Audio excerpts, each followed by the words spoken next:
Hello, and welcome to Strange Dominions. I am your host, Octavion Graves. Tonight, I continue my discussion with Niðafjöll, author of Myrkþursablót, Nightside of the Old Norse Mythology. We go in depth about the runes, wolves, deity work, music, and even his own paranormal experiences.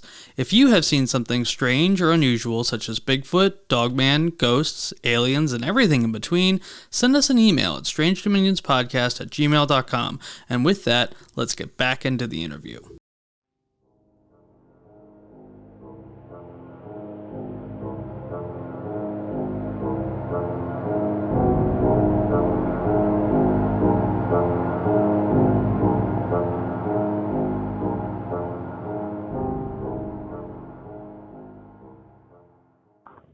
No, I agree, and that's why I've been focusing on it so much, is because I felt like if I am going to do rituals or ceremonies, which I do want to do, I've only been quote-unquote practicing both paganism and the occult for probably 6 months, and I'm still at the meditation phase, because I just want to... I want to understand myself before I start trying to contact deities, and that brings me to my next point. So you bring up the fact that in your lately, and I guess for a while, you have not been working with deities. You go straight to the source. When you were working with deities, was it beneficial to you, or would you recommend starting with working with deities, or do you think it's better to just go straight for the runes and use the deities as sort of a reference guide?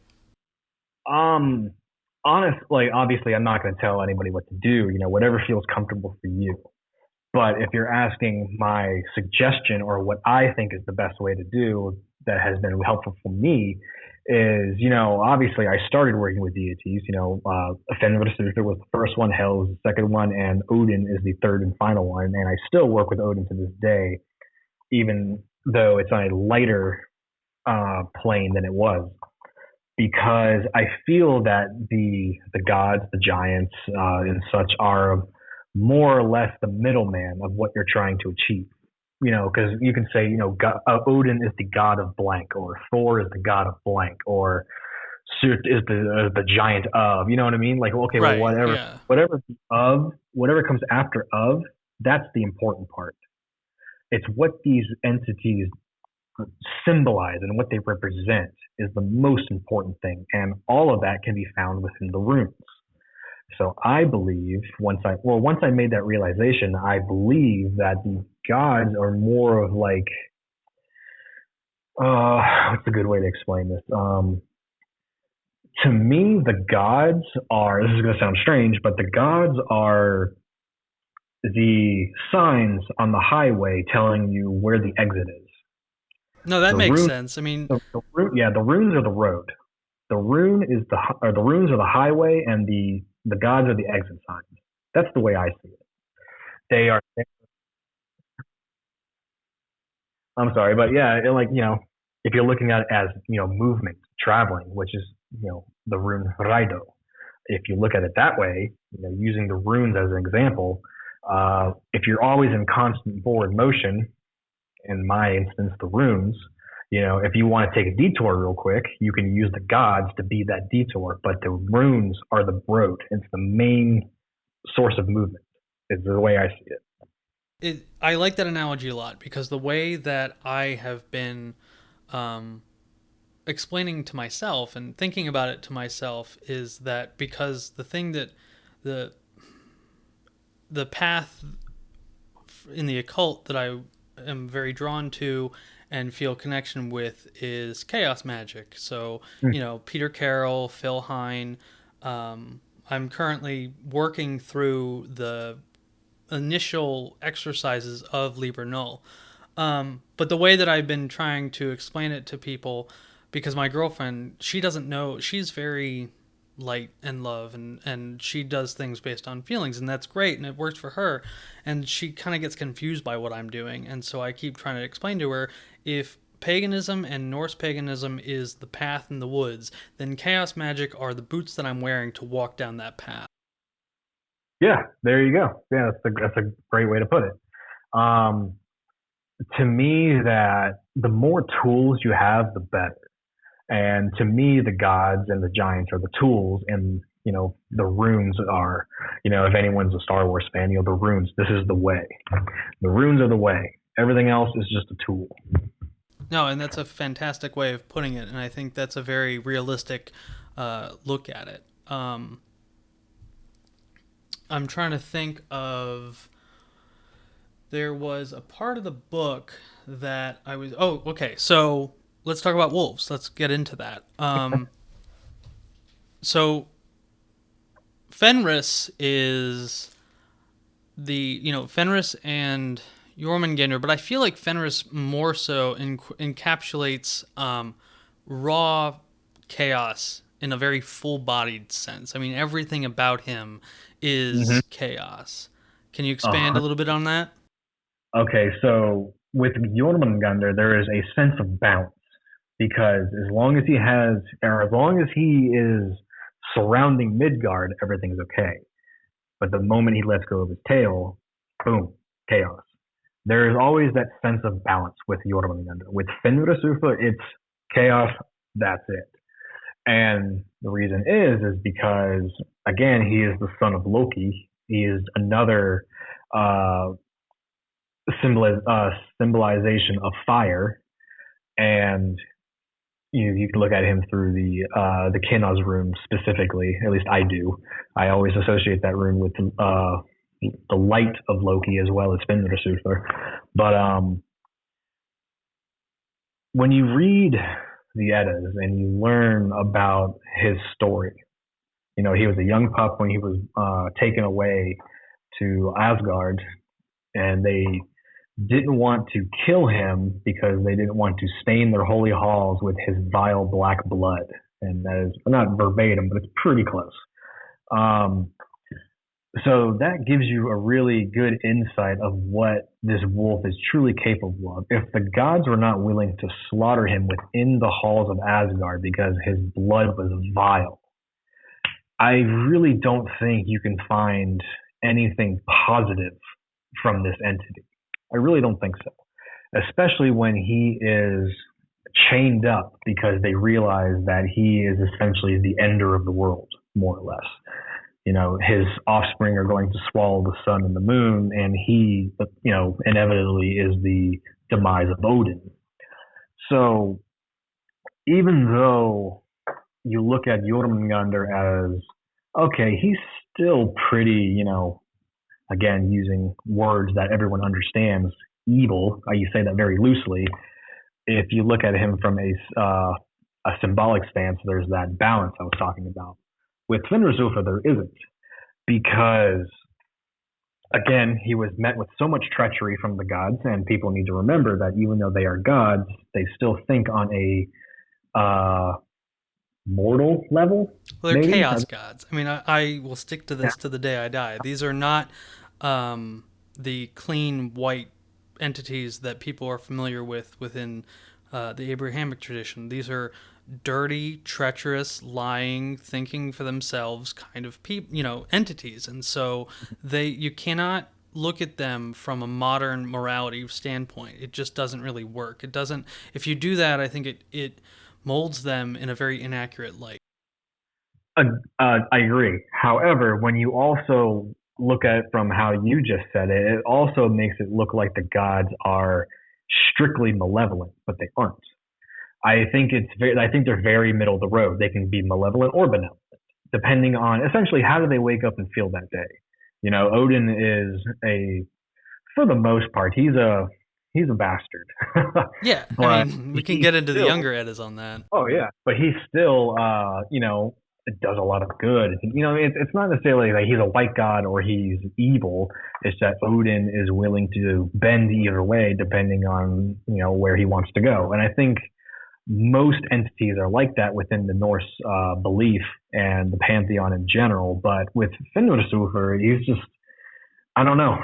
The more I study and the more I work with him, I just don't see anything beneficial when it comes from a light point of view. Like, if he's very much a dark energy to work with. At least he was when I did. And the more I studied and wrote about him, I think that kind of confirms what I believe. Well, you said that nothing positive can be gleaned from him, and there's nothing really positive about him, but you got to admit, he was probably pretty cute as a puppy. I mean, yeah, he could have been, but again, if you are a vicious and terrible werewolf born in the woods of Yarnvira, you're probably not a cute and cuddly animal. I think that's a good point. That's a good point. It's just wishful thinking on my part. I mean, hey, I'm a dog lover as much as anything else, but I don't think he's one you would want as a pet. Oh, yeah. I mean, I think we got that lesson from Tyr. Exactly. And, again, Tyr is a giant. A lot of people don't know. Exactly. I mean, people don't know that he is a giant. I'm asking this because I don't know. Are there any gods within the Aesir or the Vanir that are not of Jotun blood or Jotun blood? That are not of Jotun blood? Yeah. I'm trying to think off the top of my head. Again, it's really hard to say without, like, one, I don't have any like notes in front of me, or off the top of my head, I can't really say yes or no, because again, going back to something I said, early on, is that everything stems from the giants. So if you look at it that way, everything is a giant, But again, yeah, I think you could argue that maybe, no, is Freya? No, I think Freya is a goddess.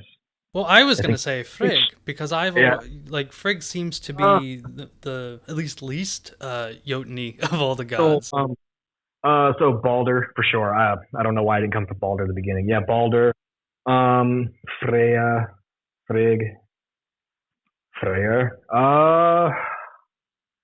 No. I think most of the Vanir are Jotuns.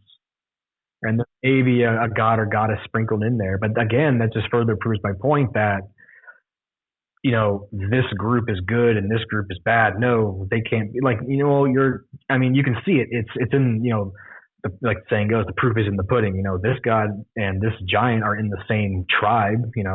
Loki, he's a part of the Aesir, even though he's a very malevolent entity in energy. He, infiltrated his way into the Aesir. Gullveig, or Arbolda, she was in the Vanir. I think it's a very arbitrary thing to say, like, who's a god and who's a giant, or who's a mortal or who's a troll. Because, like, everything stems from Ymir at the end of it, so I don't think it really matters, honestly. No, that's a good point. Now, you brought up Gullveig, and I wanted to ask you this because I've seen this in a couple different places. I have seen interpretations of Gullveig. People say that she is Freya, and so when they talk about the gods, setting Gullveig on fire multiple times, that was Freya, and that's what started the war between the Aesir and the Vanir. What are your thoughts on that? So I personally do not believe that Gullveig is Freya, and I even have examples in my book. Because you talk about Gullveig luring Freya into working with darker Scythier. Yeah, like, she is the giver of magic to all evil women, or so it says in the Edda, which is an interesting little fact in this of itself. But anyway, I think it is fascinating to say that Gullveig is Freya, and I think even in Gullveigarbok, the book, he even touches on this, saying that there was maybe like a misinterpretation or a misreading of something that led a lot of scholars to believe that Gullveig was Freya. And I think it's because, gold is associated with Freya, and people have translated Gullveig's name into like gold drink or gold cup or something. I don't remember off the top of my head. It's like gold something. And so people kind of just like, you can even argue maybe lazily just said, oh, well, there's your connection, case closed. And I remember reading Gullveigarbok, and he brought that point up, saying, well, no, there's this, and this reason of why that's not true. And then I did my own research. Obviously I'm not going to say, oh, well, this book is lying, but you want to dig deeper into yourself. So the more I read about it, I was like, well, yeah, he's making a good point here, because it even says specifically that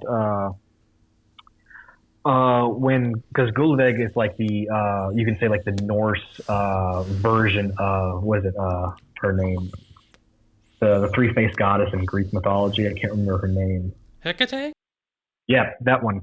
Because she has, three faces as well. There's Gullveig, Heiðr, Angerboda, Hyrkin, and some people even said Arboda, which was she was the giantess who was the wife of Gymir, and she was mother to the giantess Gurthur, and she served as a maid to Freya. So, yeah, I think I remember that correctly. So, if she, in one of her many aspects, was a servant to Freya, how could she be Freya herself? And that's ultimately a good point. That's ultimately the point that I fell on when I was doing my own research. I was like, okay, well, because it's not uncommon for characters or entities in Norse mythology to shift shape or take different forms. It happens all the time. Well, see, and that point is so interesting to me because when I would talk to the more, I guess, traditional pagans, and they would say, like, this is not a magical tradition. This is an ancestral tradition, or this is like, we're not occultists. Like, Odin and Freya, like, they use magic in order to discern information. So, but also, I think one thing we should clarify is that, well, what does the actual word occult mean? You know what I mean? Secret, covered. Exactly. Hidden or secret, or however you want to splice it. So when it comes to that, like, the word occult is more or less like you can use it to describe magic or wisdom or so on and so forth. So like when people say they're not occultists, but they practice magic in some way, shape, or form, I was like, well, aren't you practicing the occult? Right. Aren't you seeking wisdom? Because isn't that essentially what occult means? Hidden wisdom. I think that's the actual, like, Webster's definition is like hidden wisdom or something like that. So if that's the case, then how are you not an occultist if your goal is to gain wisdom or become powerful through magic or whatever the case may be?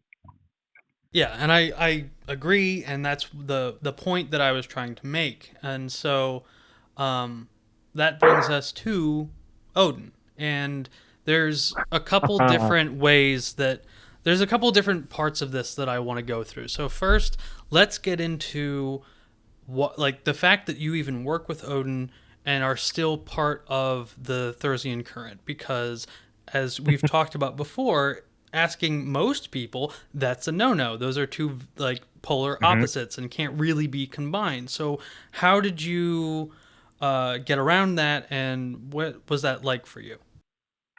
So again, I'm going to go back earlier in reference when I said that there was this small little group of musicians in Sweden that I ended up speaking with that were into, the very early precursors of what came to be known to the public as Thursatru, which was Dark Germanic heathenism. So again, Thursatru is heavily rooted in, the 2 and 8 current that Johann created. Well, as I've said before, the Thursatru is, at least from Eckhart II's description and definition of it, it is 218 with Viking horns. I mean, yeah, more or less, you could say it that way. That's like the simplest way. That's a very simplified version, yeah. Yeah, that's like the simplest way you could put it. It's like it's essentially Watain with horns, really. You know what I mean? But no, I think it's and again, like, Thursatru is something that is he created it. As far as I understand, he was the first to, like, come out with, I practice Thursatru, even though I know people who have been practicing the Thursian current before Arcanum started singing about it, or before his books became available to the public. So again, that's his thing. He does, he does Thursa That is his practice. That's his tradition. That's his, personal path. And the main thing that I had a very big problem with was the heavy influence of, satanic and Luciferian ideology. Right, because you And even bring up in the book that that Myrkþursablót is not anti-cosmic in any way, and it does not take any so, kind of reference from the no, anti-cosmic tradition. no, and it's not because I have a problem with it or I'm against it. It's just that's not my personal belief. I do not adhere, nor will I ever pretend to be part of the 2 and 8 current because one, I don't have enough knowledge or information on it to consider myself within it, and two, it just doesn't resonate with me on a personal or spiritual level. Therefore, I'm never going to say that's what I do. That is why I created Myrkþursablót, because while it is rooted in, the Thursian current, because I believe there's many branches of it, it is not Thursa by in any way, shape, or form. And I really want to put emphasis on that. And the reason how I could, or not the reason, but the way I could do that was, quote unquote, admitting that I work with Odin. But again, my main problem with, Thursa is the fact that, well, again, main problem is, saying I have a problem, but I don't. I think the gripe, we'll say gripe, the main gripe I have is that if that is a Thursian, avenue of magical worship, why wouldn't you include Odin? Because he himself has Thursian lineage. That's my main gripe, and that is why it's funny because that chapter is the reason why the book was written. Like I Interesting. wrote, Okay. yeah, I wrote. Okay, it's funny because the in the book the chapter on wolves, that was the first article that I ever wrote. However, the the chapter on Odin was the first, actual condensed piece of work that I had that was more than like, a 2-page manuscript or a 3-page manuscript that actually became what you could call a chapter. So when I had this bulk of information on Odin, that's when I decided, okay, well, I should probably write a book. That's a, little fun fact for everybody out there. But yeah, that was the first chapter I wrote for this book. But I believe that Odin is probably the best example you could ever find within Norse mythology of how to go about your business from a magical standpoint. And the reason I say that is because he himself is, of Thursian lineage, going back to his great grandfather Bolthorn, but he is also, the chieftain of the Aesir, the white shining god. However, he's deemed in, more, you know, dark, even darker currents than mine, calling him like the demiurge or however you want to say, which I think is very strange, especially considering that he is of Thursian blood. But the main reason why I work with Odin is because he is willing to bend to either light or dark in order to gain the wisdom that he seeks. And I think that's probably the biggest takeaway you can have from Odin is that no matter where the source comes from, whether it be light or dark, is what can you take from that source in order to enlighten and empower yourself. And that's I couldn't say it's better myself. I mean, that was such a like that just nailed it for me. And for anyone who is reading this and knows of the Thursian current and thinking to themselves, why is this in here? This doesn't belong in here. I think you just really, you nailed it on the head. I'm trying to think. There was a part that you talked about. Well, actually, let me. So another one of the theories that I've read is that basically giants and trolls are the same thing. That was a part of the language that got separated, but in essence, there is no such thing as a troll and a Jotun being two separate entities. They are the same thing. Have you ever heard that before? I have, and I think that is probably one of the very few and minuscule, Christian influences from Snorri's interpretations of the Eddas is that he kind of grouped everything into one, like, giants and trolls and wolves and so on and so forth. They're like, okay, we'll just call them trolls or we'll just call them giants and that's it. But the deeper you dig into the mythology, you can see that trolls and dwarves and giants, both Jotun and Thursian giants, the werewolves in Yarnvidr, or there's the dark elves and the light elves. Like there's it's very very very vast collection of beings within this world. So again, like that just further proving my own point that I made earlier, is that there's very, very few and very, very minimal examples of Christian influences. But again, that is one of them. But yeah, I definitely think that the trolls and the giants and so forth are their own things, and you can read it in the Eddas; it's all there. Oh no, I agree with you. I'm very much to that point. I remember seeing that in a video. I think have you ever heard of Orith Farragher? It doesn't ring a bell, no. If you look up anything that is outside of the Aesir in Norse mythology, his videos usually come up. He's the only one I've seen who actually talks about Thursian currents, or like Rocker True, or Jotna True. I don't even know. I've heard those terms. I don't know if that's an actual practice, or if that's just a sort of a bastardization of Thursa True. But he not necessarily. I think that for example, like Roca. I think it's Roca. Is it Roca True? I've never heard that said that way. I think it's like Roca. I'm terrible at these pronunciations. I don't even try.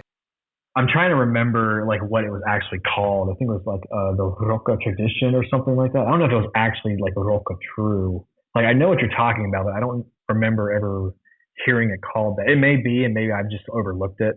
But no, as far as I know, that's kind of its own thing. But I've never really dug deep into it to really like understand where they're coming from. So I don't really have much knowledge on that one particularly. But I have read that, and I've heard before that it is out there. But no, as far as my knowledge goes, I remember reading that before I ever read the word Thursa-True. So it may be something that kind of just happened on its own without any influence from it. But again, I could be wrong. I'm not sure. No, it's okay. Like I said, it was just it's one of these things that when you look into Norse paganism in a modern sense, and how to sort of practice it in the 21st century, there are a lot of these branching terms that, from what I've seen, I don't want to say they don't have any meaning, but they just kind of exist on their own as a term. Like there's not much behind it. It's just a word, essentially. So I was just curious if you'd have heard of that, or if that has ever come up in your research.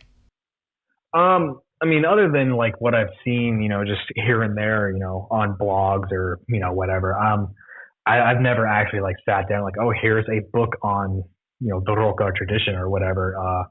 No, it's just not something I've ever really seen enough to really garner any attention. But like I know it's out there, but that's about it. So let's get into, within 218, and I haven't read Eckhart Tolle's book, but I think it's pretty much the same. Within 218 and Temple of the Black Light, the glorious end, the objective that they are striving for is to bring about the end of existence into the void, and exist into the void, and that is their glorious end. Mm-hmm. Does that work within the Myrkþursablót tradition? I mean, like, is your goal to end up in Ginnungagap? Wow, that's a very interesting question. I know that you are not 218, but just coming from the Thursian idea and where it takes some influence from. And you do speak a lot about Ginnungagap and the power that exists within it, and how, Muspelheim and Niflheim, they're the two most powerful realms that sprang up from Ginnungagap, but at the end of the day, the void is the most powerful source for any kind of like magical work. Okay, so wow, you kind of stumped me on that one. It's got me thinking, like the gears are really turning. Well, the reason I ask is because it's a great question, but I think my answer would be that no. That's a very good question. Yes, but no. only because I think within the 218 current, it's a little heavily nihilistic for my taste. No, mine too. That's why I never got into it. Yeah.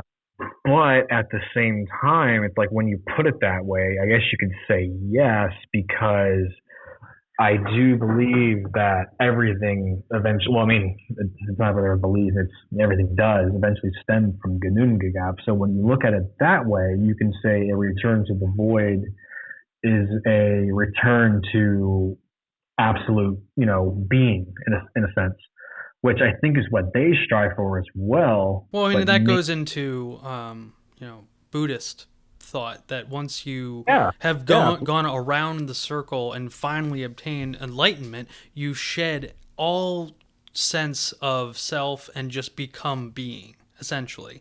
And so, in that way, it's very.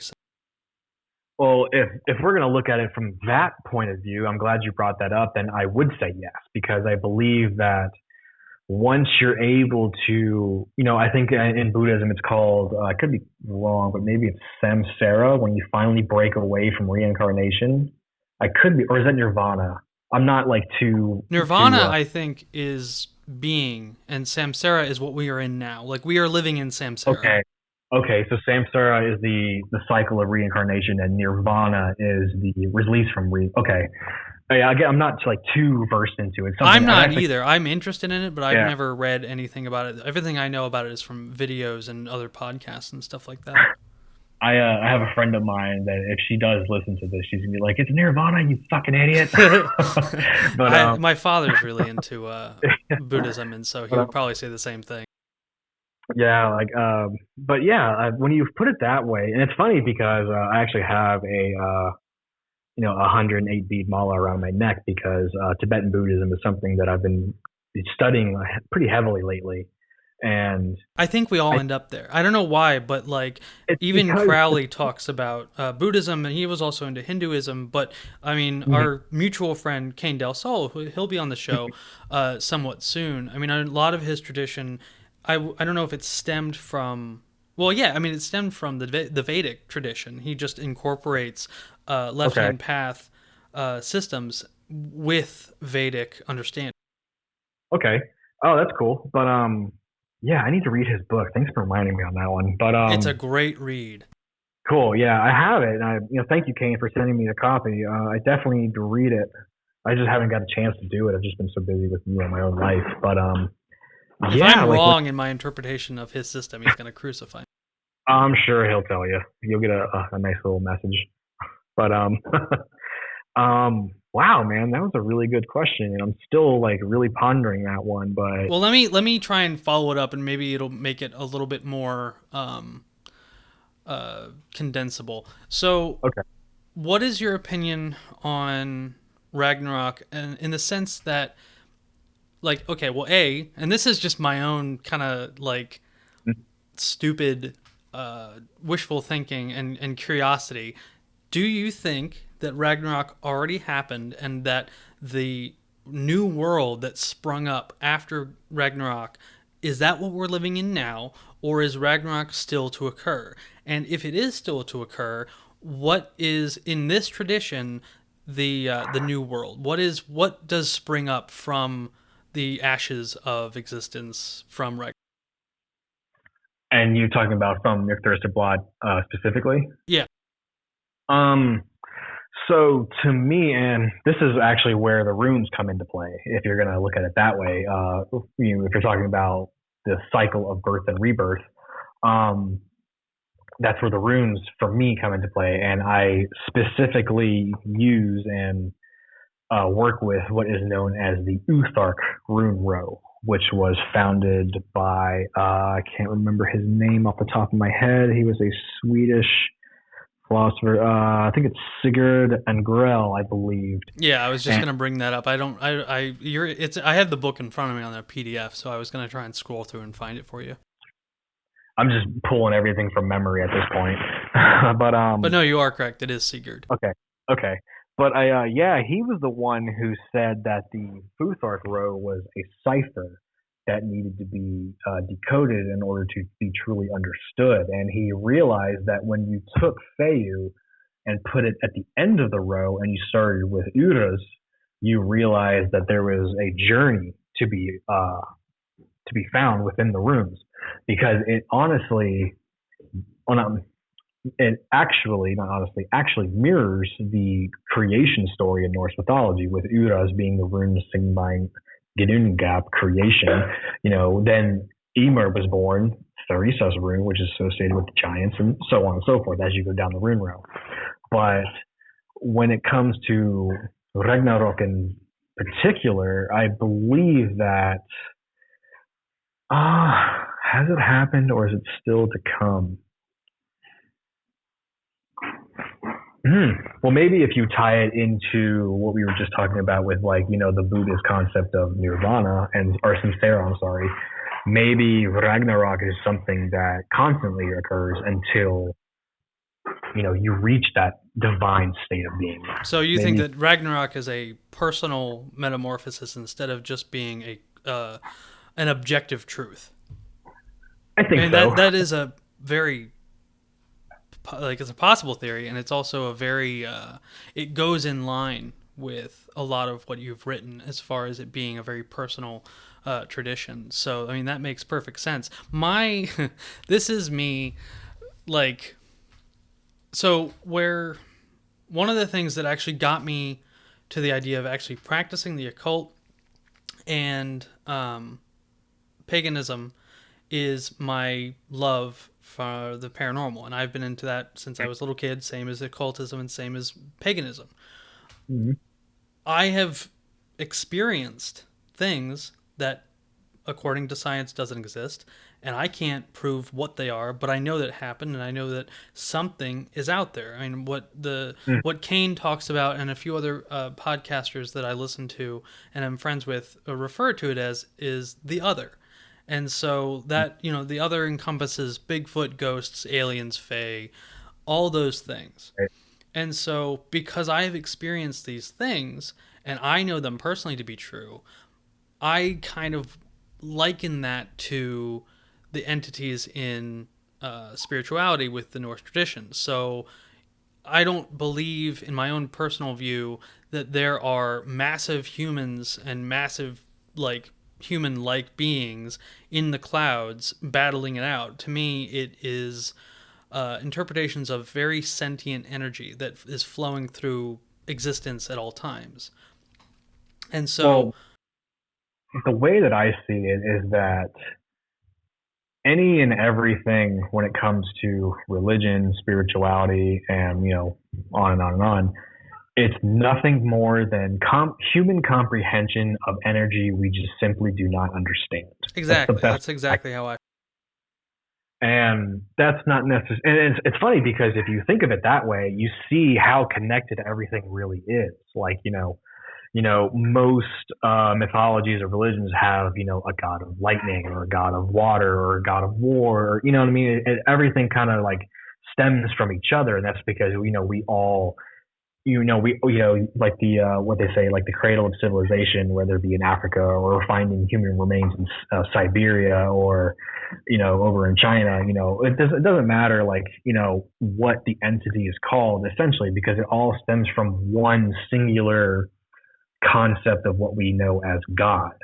However far back as human, understanding of, the spiritual world is, and then we eventually branched off into different tribes and different gatherings of humans. And then you have the god of this and the god of that. And, I think Odin, he has, he's Woden and this and that and however many Germanic tribes. So I think that's one thing to remember, is that when you're thinking of, these people are calling it the other, I call it the other side of the veil. That's what I call it.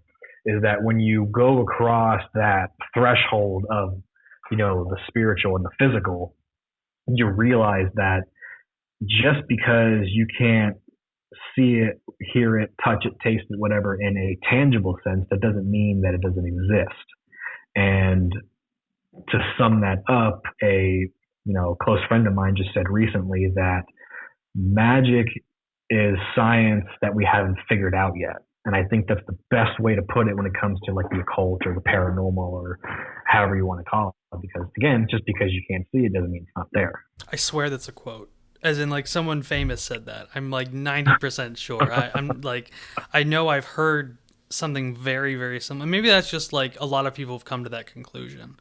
But where I was going with the idea of Ragnarok is basically if the Eddas are written and the sources are written by someone who experienced direct communication with the entities that we refer to as gods and giants and gnomes and dwarves, are there people that have communicated with these same entities that have gleaned new information that go past the Eddas and can write it down as like new Eddas? You know what I mean? Does that make sense?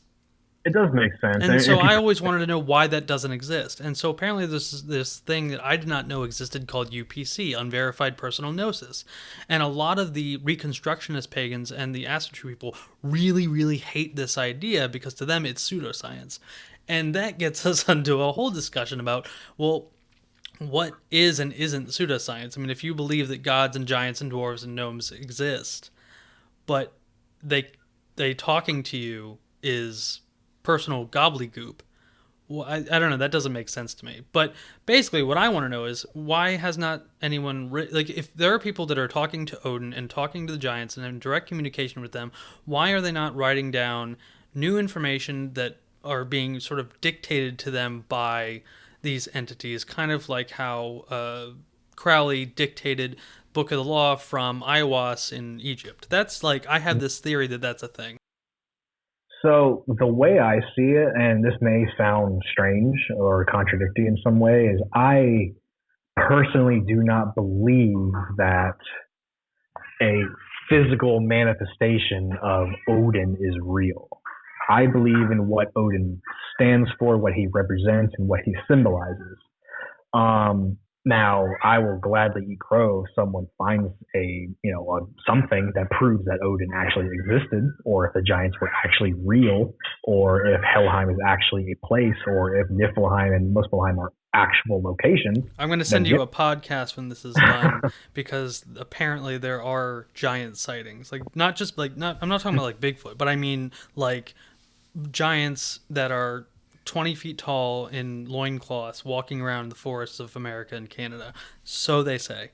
I mean, like I said earlier, like, just because you can't see it doesn't mean it's not real. But again, I'm not going to blindly believe something. Like, I need to have something tangible or intangible, you know what I mean? Like, it's something that gives me enough reason to believe it's true. Right, I'm the same way. And that's how I got, like, before I ever started going out looking for the paranormal, I felt the same way, and I really enjoyed it from an aesthetic point of view, and I thought it was something fun to think about, but the logical side of my brain always said, like, okay, but that's not real, until I started going out and experiencing these things that I know happened. I was perfectly sober when it happened, and I can attest to my cognitive ability when it happened. I just can't, like, I don't have physical proof for it other than the fact that it happened to me.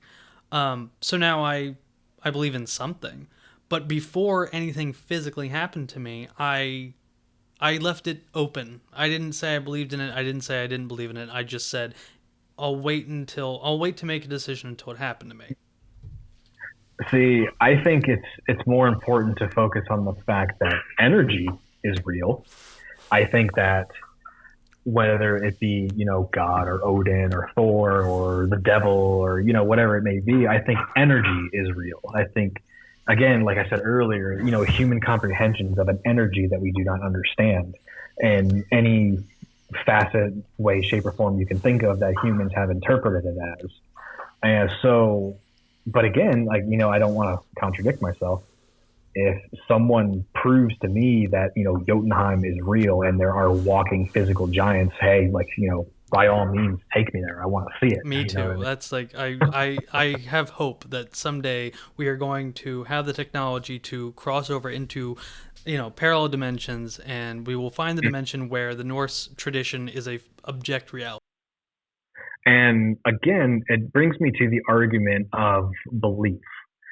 And what I mean by that is, look at the entire span of human history. Most humans have believed in some form of, deity or spiritual entity or celestial being. In some way, shape, or form, humans have worshipped something, or they believe that this existed, or they believe that this means X. You know what I mean?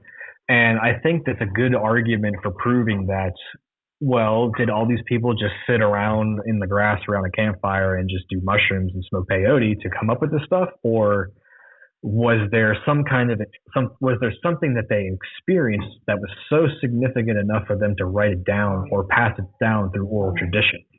Does that make sense? Yes, it does. And it goes into something that a friend of mine, Tim, he's another paranormal podcaster, but he focuses on folklore and the idea that folklore is not just made up stories, that something happened that caused them to write it down. And that's where he gets a lot of his information on like current paranormal happenings. Is there folklore attached to it? Well, that if there is, then that only strengthens its validity. Yeah, absolutely. And you can use the argument of, like, let's say cavemen. You go into the caves and you see carvings in the rocks and the walls of great hunts, and there's pictures of deer and so on and so forth, or even going back to like cavemen when there was mastodons and whatever. You can make the same argument of aliens, Bigfoot, Loch Ness. I'm still holding out for the possibility that Lovecraft's entities are. From what I've heard, I really hope not, because it doesn't sound fun. It seems fun in this is like too much for my brain to comprehend. Like, let's just see. Like, it sounded like a dark curiosity kind of thing for me. Right. But yeah, if you look at it in that sense, is that so if the cavemen made it a point to carve, paint or carve in the walls of things that they saw and experienced, is that really any different than when you see, when you watch like Ancient Aliens or whatever, and you see like aliens in the wall, in the rooms or the rooms in like the Egyptian tombs or in like temples and wherever. It's like you can argue that it's all made up and it's all bullshit, and maybe it's just something they did for the fun of it, or was it something that these people experienced and this is how they interpreted what happened by putting it into writing or visuals such as paintings and carvings and drawings and such and so forth. I think that's a valid argument to make. Yeah, and that's kind of where I've been leaning to. Speaking of writing, let's get into, because I mean, a good portion of your book is about runes and how you work with them and what their symbolism and what their meaning is. So let's get into runes, and then, because I know that when we talked before, you mentioned that the book you're writing, your second book, is entirely dedicated to runes. Yes, it's going to be a very, very fun project to work on. And I mean that in the most sarcastic way. So where does someone, like, for me, for example, I'm interested in the runes, and I have a couple books on the runes. I've never tried working with them. I don't really know how it all works. And so from someone like me, where would you say to start, both in your tradition and just in general, with the runes? So with my tradition specifically, I think it may be a little advanced for a lot of people, only because, it has ties to like left-hand path and, more heavy spiritual and symbolic and metaphoric ideas and beliefs and, spiritual concepts that I have personally found within my own work for a beginner to just pick up. But with that being said, I think that if, someone just happens to pick up my book and they flip through and find the chapter on runes, I think that even though it's relatively advanced, because you kind of have to know what X means in order to understand why I'm saying this rune symbolizes this, I think that it's enough to kind of get somebody started. But with that being said, I believe that if you were to go to, simple beginner how-to rune books, and the reason why I say that is because that could give you a better beginner's understanding more than I could, only because I've gone so far down my own rabbit hole that I don't know how to explain that from a beginner's standpoint because I've gone so far in my own work that I'm not there anymore. Where did you start? I mean, when you first got into this, where did you start with runes specifically? What are some resources that you personally use to get you further within the rune system? So of course, the first thing was, the Poetic Edda when it mentioned the runes, and then I found like the Norse and Anglo-Saxon rune poems, and then eventually I found the book Uthark, Nightside of the Runes from Thomas Carlson, and that's what really like kickstarted into overdrive of my understanding of the runes. But yeah, more or less, it was just like anybody else, just finding the, like you go to the bookstore and you get like the how to runes, a beginner's guide. You know what I mean? I think that's where I started, just like everybody else. See, I did that, and a lot of the books that I have are very, very heavy on like they're basically Wiccan books, and they're runes on how to work within the Wiccan system, and that's cool if you're a Wiccan. But I have my gripes with Wicca that I will get into on a later episode. But I have a couple books that are just like Runes 101. And Yeah. I've started to read them, and I understand a little bit. I need to just sit down, because I do have a rune set that I got a couple months ago. And I need to sit down with them and like just do it basically. And for me, that's been the only way that I can get forward with anything, is just doing it, because there's much information, and you can get a lot of information from books. There are some things that you just kind of have to do yourself. And one of in fact, in that book of Fire and Ice by Ryan Smith, he mentions Galder and Seidr, but he makes a point to say Seidr is a very, very, it can be a dangerous practice. It's a very complex practice. Don't try and do it just from reading a book. You need to go out and find someone who's well versed within the subject, who does it on a regular basis, and who's willing to teach you and kind of take you under their wing on how that works. And I'm very interested in Seidr, because I'm also interested in astral projection, because I know that they're not the same thing, but they're within the same kind of system as far as from what I've read. Oh yeah, that's definitely something I've experienced on multiple occasions, is astral projection. But I 100% agree with what that person said, that if you're going to say there in general, or not general, in specific, if you're going to practice something like that, you definitely should not jump in head first and go, okay, well, this is what I want to do now, because it can be a very dangerous environment if you don't know what you're doing, because you're dealing, again, human comprehensions of energies we don't understand. If you don't know what you're doing, or you don't know what you're working with, you can receive blowback from that. Because everything in magic, it revolves around the concept that we all understand as karma. What you put out comes back, and it can always backfire on you if you don't know what you're doing. And I think that's true of a lot of systems. But I'm glad that you said that, because I think when Seidr is, for someone who is interested in Norse paganism and also interested in magic, that seems to be the go-to route. Is that is the most talked about magical avenue within the Norse pagan tradition, and so I'm interested in it. Earlier when you were talking about Aleister Crowley, his thing was ceremonial magic. You know what I mean?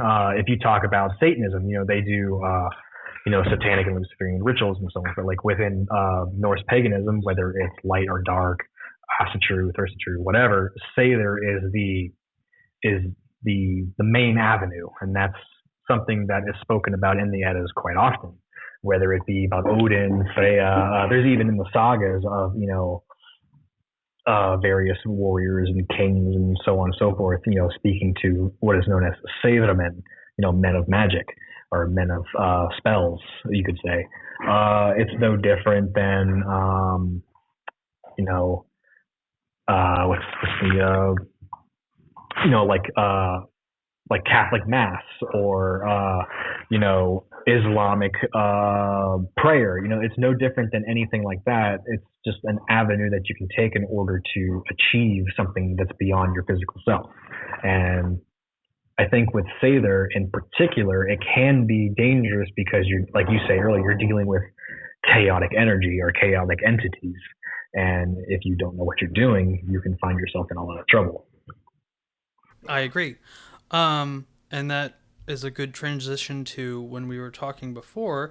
You had some experiences that were tied with your practice that you wanted to detail in this episode. So if you want to talk about that, now's a perfect time. Oh, absolutely.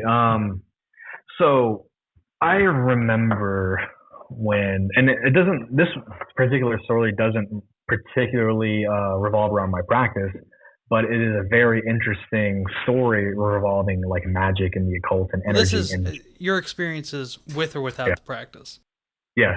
So this one in particular really caught my attention because I was on tour with my band, or in the band that I'm in, and we went to Brno in the Czech Republic.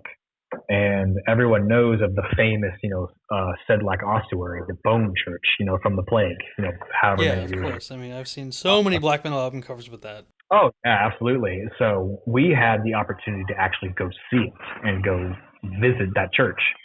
And I remember when we got there, when you see it, it doesn't look really that impressive from the outside. It just looks like another, like a cathedral or like, a small little church or prayer house or whatever you want to call it. Mausoleum, maybe even, because there's a massive graveyard or cemetery on its. I think it's on the west side of the ossuary, and that's the first thing you see is when you walk up, you see this big cemetery, and then you eventually see the building. And I remember when we were going to the entrance, we saw one of the guitar players of Vatane walk out of the building. Really? That's synchronistic. Yeah. So, and it could be because they were playing a festival or he was just there on vacation. There's multitude of reasons of why he was there. But I remember he was walking out while we were walking in. And the reason why I want to emphasize that is because at the end of the story, I'll tell you why. So we go into this ossuary, and we're looking around, and there's more bones than I've ever seen in my entire life. Because every bone and skull comes from victims of the plague at the time. So, and the place is beautiful. It's ornate. It's very very tasteful in the way that it's decorated. There's chandeliers made of bones. There's corner display cases of skulls, and not a lot of color, but the color that is in there is enough to capture your attention because there's a lot of white and a lot of gray. I think it's because it's mostly like maybe stone or marble. I don't remember off the top of my head what it was made out of on the inside, but like you would see like reds and golds and silvers, like that kind of inside. But of course, the main thing that your eyes adjust to is all the white and gray because of the bones. But I remember walking in, and it felt very interesting being in that place. Like the energy and the vibe, or I should say the vibration within that building, it wasn't dark, it wasn't light, it wasn't good or wasn't bad. It was there. It was very palpable. Like I could feel it the moment I walked in. I'm just walking around, I'm taking photographs and I'm examining, skulls and bones and so on and so forth.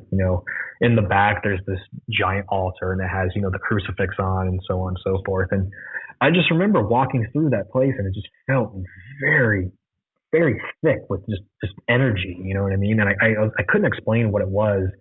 And you could easily chalk them and say, oh, well, you're basically just standing inside of, a tomb, which essentially you were. So you could argue like, well, yeah, you're going to feel something, but it's the way that the energy like ebbed and flowed that just felt so strange to me when I was in there. And I remember walking out and I said to one of my bandmates, I was like, dude, you felt that, right? And he looked at me, he's like, yeah, I did. And I'm glad that he confirmed that with me. He was like, okay, I wasn't the only one who felt this energy. And the reason why I bring up one of the members of Vatane walking out is because, you can say what you want about black metal and you can say what you want about the band, the Vatane itself, But anybody who truly understands energy or occult or Satanism or whatever, you would know that there's something, whatever those guys are doing, they fucking mean it, and you can feel that energy from that band. So it makes me curious, is like, was it him that I was feeling, or was it the building itself? And it's something that I wrestle with to this day. Like it weighs that heavily on my mind. It's like, what did I feel that was so thick and strong and palpable in that, when I was on that, that look around of that ossuary. And I always go back to like, well, he did walk out when we walked in. It's something that I think about all the time. I think it's very, very interesting when it comes to like, the paranormal or magic or energy in general, because if let's for argument's sake, let's say, he walked in and did a satanic meditation or ritual, and then walked out. It just goes to show you that regardless of what you believe in or where you come from, that energy is real and it lingers, it makes itself known, and it has no problem in being in your face if it has to be. And when you circle back to, like, I think that ties in with the paranormal in the sense that when you go ghost hunting or wherever, it's like, if a ghost wants to be seen, it's going to be seen. There's nothing you can stop that from happening. Or, when people have their, they're doing their EVPs and, they're asking questions, and like, if a ghost wants to be heard or a spirit wants to be heard, it's going to speak to you. You know what I mean? Yeah, I know exactly what you mean. One of the it's interesting because, like I said in the beginning, Watain has never been a favorite band of mine, but they are one of my favorite live bands, and so I'm sure you've seen them live, and you know about the ambient ritual music that they play at the end of their set, and they do a little ritual. I wasn't even I was into the occult from an aesthetic point of view. We'll just say it that way. There was more to it than that, but just for the sake of argument, we'll just use it that way. And so, I'm enjoying the show, and then that music comes on, and they're doing the ritual, and I don't know what happened, but something came over me, and I felt like I couldn't stand up. I felt woozy. I felt nauseous, and I just, I've never felt a need to run away from a situation. I've been in a lot of haunted locations. I've been in a lot of forests that have a lot of energy in them, and I've never, I've been in frightening situations and I've been frightened before, but I never felt a need to run for my life. And the only time that has ever happened is at the end of their show, and I to this day cannot explain it. And I've been to their shows since then, and it's never happened. It was just the first time I ever experienced that ending ritual. It just hit me really, really hard. Oh yeah, man. Like, I mean, I personally don't like their music after a certain point, and that's just because my tastes have changed when it comes to black metal over the years. And it's obviously nothing against them as musicians, but it definitely is. I should have been making music just for you. No, I'm just some guy, and I'm not that important. But yeah, like I don't know what it is, man, but there is something very strong surrounding that band. Like, they definitely are one of the very few within the black metal scene that truly walk it like they talk it, and they have nothing but respect for me when it comes to that. Even though I don't personally believe in what they speak of, what their message is as far as, from a spiritual standpoint, I respect it because they do it and say it with such conviction that you can't help but respect that. And I think as, a person of spiritual belief, like as myself, and of a practitioner within, magic, or even just as a musician, like the way that they do it, it's real. It's very real. Yeah, man. And it's taken them this far. So it must be working for them for sure. Well, see, that's how I feel a lot about bands like Nightbringer. Like, I've never seen Nightbringer live. I really want to, or any of Nas's other projects. But when I listen to Nightbringer, there's a a palpable feeling you get, at least for me, when I listen to their stuff. And so that's why I Mhm. really don't listen to it that often, because it needs to be the right environment. I'm not going to go listen to Nightbringer while I'm walking down the street in town. It needs to be a suitable environment for me to just let it wash over me and kind of take me away, because their music, it like there's a lot of music that I listen to that does have that effect, but theirs is super immediate and it's very lingering. It just kind of stays with you. Oh, absolutely. And there's a lot of bands like that for me. Well, I shouldn't say a lot, but there's a pretty good handful of bands that do that for me as well, especially particularly in the black metal scene. Absolutely. I mean, I think that's kind of what separates. I mean, I've I've been listening to black metal since I was 10 years old, and the thing that I've always felt more and more is that I I don't want to I'm trying to think how to put it the best way. It's still a metal genre, but very, very technically. There's not really any genre in metal that does what black metal does, or is as versatile as it is, or is as deep and like pervasive as black metal is.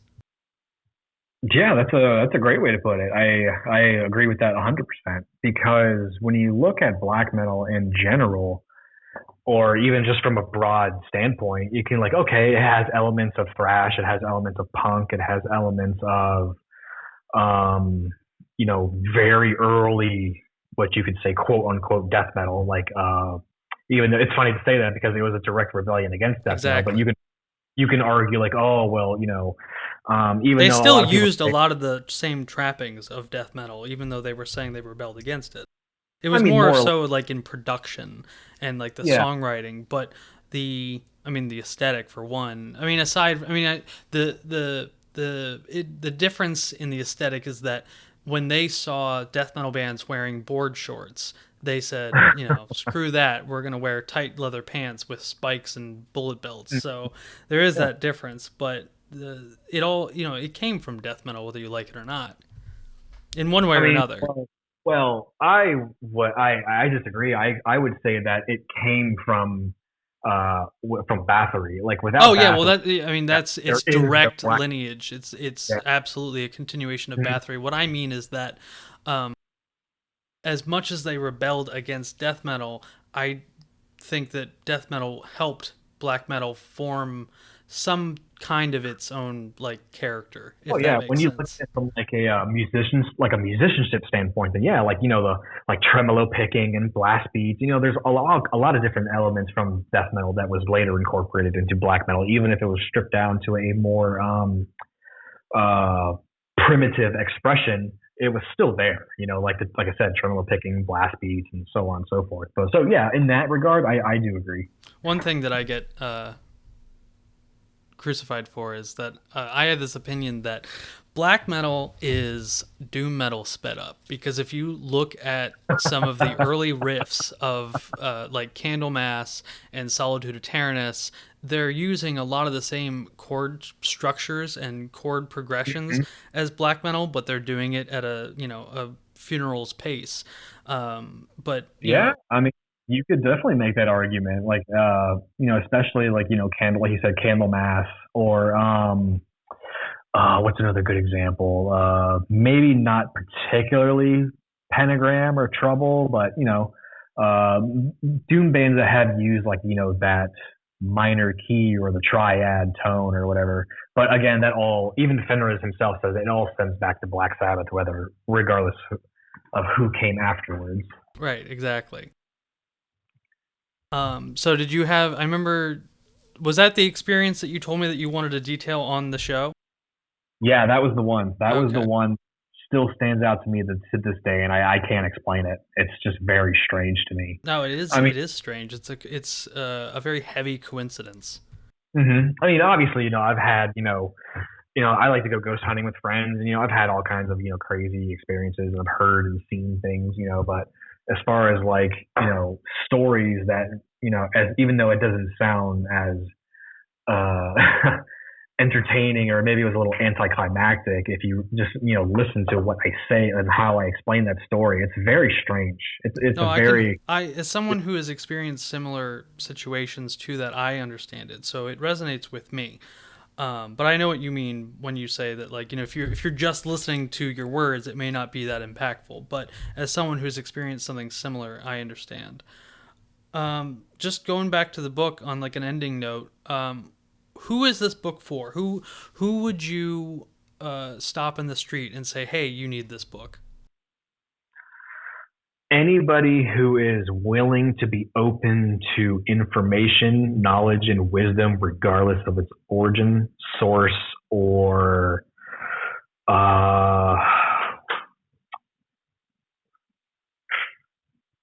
like I guess you could say biasy, like or biased standpoint. You know what I mean? Because even obviously I'm very biased in what I've written about. It comes from a very specific point of view, but I think that it's explained in a way and written well enough, that anybody can pick it up and hopefully learn something from it. Because even though it's, obviously and very deeply rooted in, shamanism, pagan worship, or, spiritual worship or deity worship, or just like the Nordic culture and tradition itself, I think that there is an overall, and I don't want to say that my book has an overall message, but I think that if you were to give it one, the overall message would be finding balance within yourself. And I think that's the one thing that my book can relate to people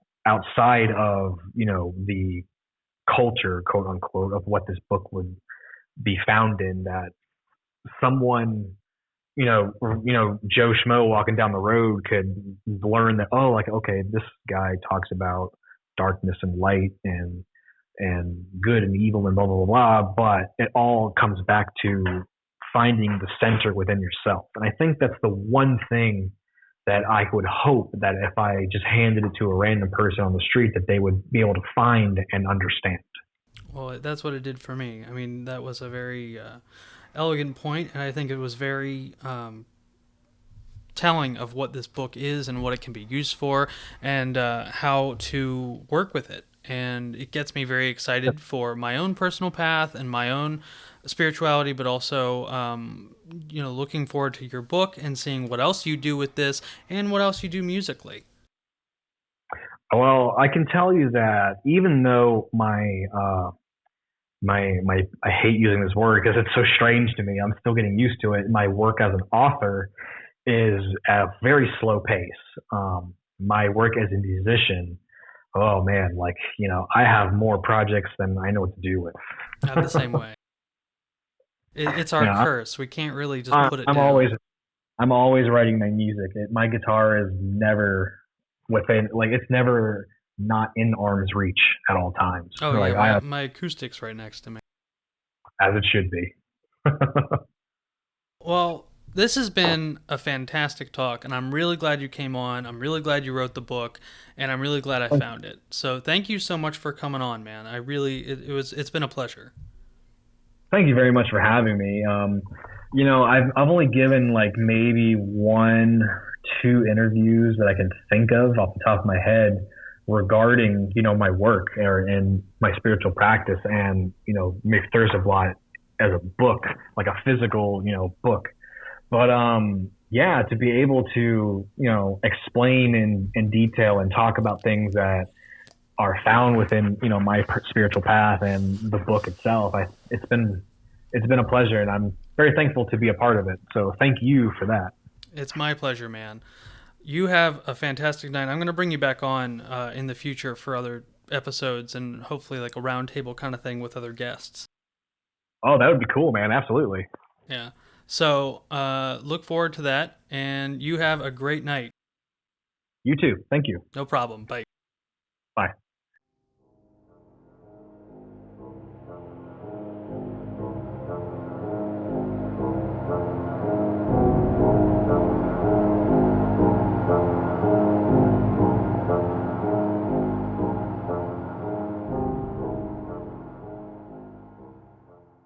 And that was my discussion with Niðafjöll. I really enjoyed speaking with him, and I'm very excited to have him back on the show. All of his information will be in the show notes, as well as more information on our new Patreon. Next week, we have the first part of another 2-part interview. Alden and I have a riveting discussion with a ceremonial magician about everything from magic to cryptid encounters. So please come join us on this journey through the strange dominions. I'm Octavion Graves, and I hope you have a great night.